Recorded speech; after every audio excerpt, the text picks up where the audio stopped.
My name is Ralph Waldo Emerson, and I started the Transcendentalism movement. When my wife passed on, the church held me for a little while, but ultimately they moved on because everybody had their own other things to do. But they still moved on as a group. As soon as one person kind of figured I'd moved on, they all moved on. Well, you see, I didn't really want to think of it that way. I thought it was different because I'd been consoled by all of them, but it was the same way. It was just like a sorry for your loss kind of thing. Then I started thinking, what if everybody consoled differently? What if everybody consoled in their own way? Well, that's kind of how I thought about life and how people interpreted life and lived their own lives. So that led me on this new path, a new way of thinking. So I stepped down as pastor. I was a pastor, and I began to look for this new way, and I went to Europe.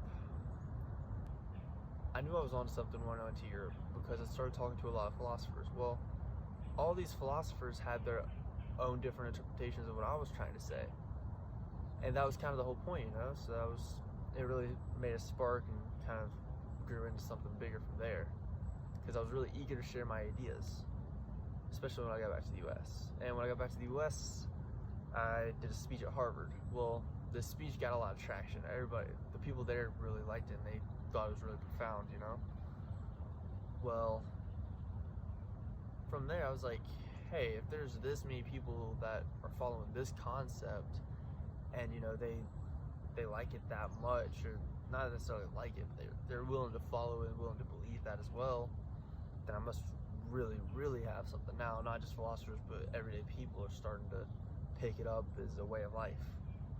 So I took it home and I started thinking. Then I came to the conclusion, if Transcendentalism is about nature, well, there's a big connection between souls and nature, that's kind of like the big idea of this whole thing anyways. So what if we were one? Or I started calling it the oversoul, we're all this one, all the souls of the world are in this, they all go back to this one thing called the oversoul. It's a universal spirit. And this universal spirit has everybody, and it's a part of nature itself, which is what makes it so special and really connects this idea of Transcendentalism, is that there is almost no divide between us and nature. That's what makes our connection so special, and why we can see it in so many different ways, is because there are billions of souls a part of this one soul, and it allows for all these different types of interpretations and everything.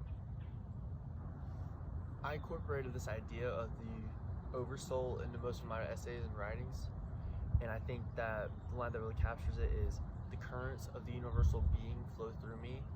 I am part or parcel to God.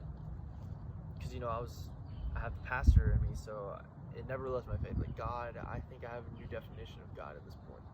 God to me is nature, almost. Nature in a sense. I think he's the actual connector between us and nature, and he's really the ruler of the oversoul, and the oversoul is part of him.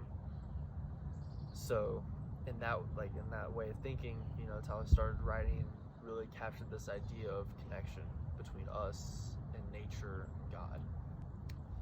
I think the biggest thing for me in all of this was the great minds that I got to meet through all of this. The many a times they came over to my house and we would just talk about what nature meant, what we meant to it, what everything had to do with it, like with each other, And I think that was the most interesting part, because these are the greatest minds of my time, and none of them had the same views at all, or interpretations, There were just these different interpretations, all so different, but yet at the same time equally astounding and equally profound, And I think that was the beauty of Transcendentalism as a whole, is that it is every individual with their own individual thoughts and interpretations, just taking everything that they have and living their life how they actually want to live it, because there's no set way to go through life with this Transcendentalism.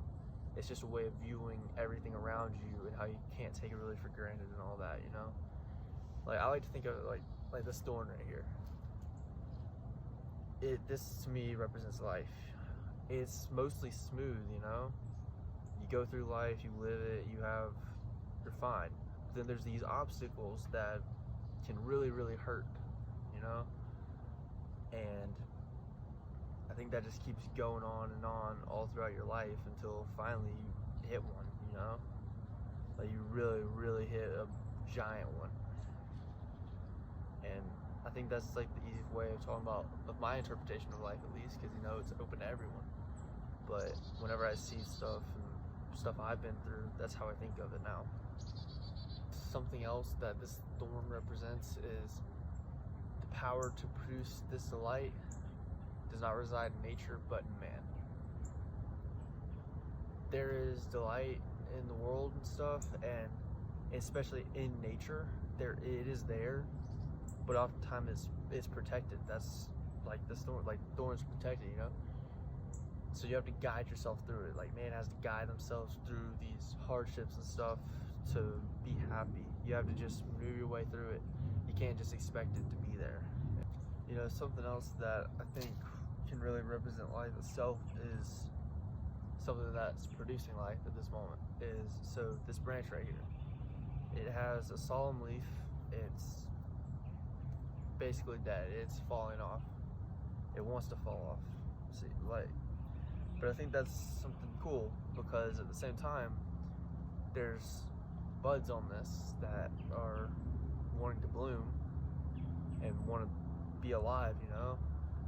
And there's just a lot of stuff going into that just says a lot about life.